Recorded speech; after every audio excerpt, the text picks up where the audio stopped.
Assalamualaikum warahmatullahi wabarakatuh. Selamat siang anak-anak. Bertemu lagi dengan Ibu Sumarni dalam mata pelajaran Bahasa dan Sastra Indonesia. Sebelum kita memulai pelajaran, Ibu harap kalian menyiapkan catatan untuk mencatat bagian-bagian penting yang akan Ibu jelaskan nanti. Pertemuan-pertemuan sebelumnya kita sudah membahas mengenai pengertian teks laporan hasil observasi, fungsi teks laporan hasil observasi, ciri-ciri, struktur, dan juga kaidah kebahasaan teks laporan hasil observasi. Nah, selanjutnya pada pertemuan terakhir atau pertemuan 6 ini, Ibu akan menjelaskan beberapa cara untuk menyusun teks laporan hasil observasi. Ada 5 cara yang harus kita lakukan. Yang pertama adalah menentukan objek yang akan diamati. Yang kedua, membuat jadwal observasi. Yang ketiga, melakukan observasi. Yang keempat, mencatat data observasi. Dan yang kelima adalah menyusun teks laporan hasil observasi.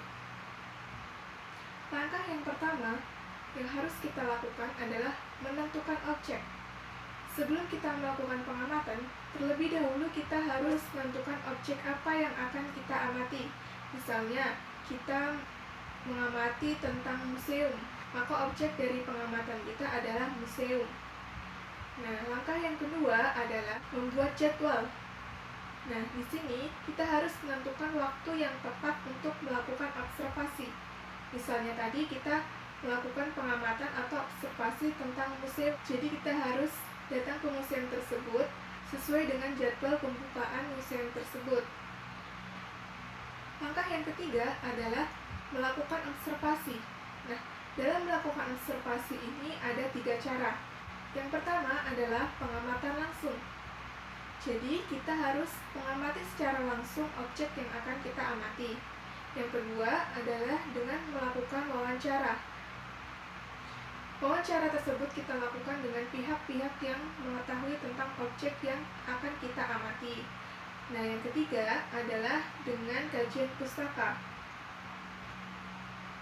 Di sini kita bisa memanfaatkan sumber-sumber data, misalnya dari buku-buku yang ada.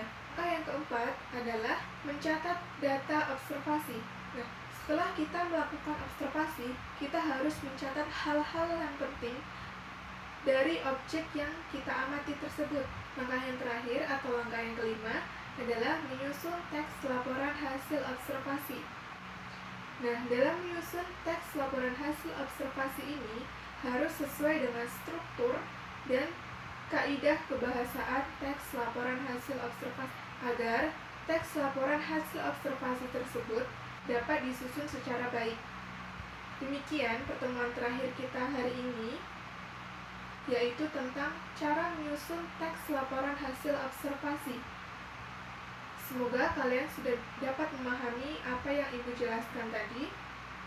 Ibu ingatkan kepada kalian untuk tetap menjaga kesehatan, memakai masker jika di luar ruangan, dan tetap ikuti protokol kesehatan. Ibu akhiri, wassalamualaikum warahmatullahi wabarakatuh.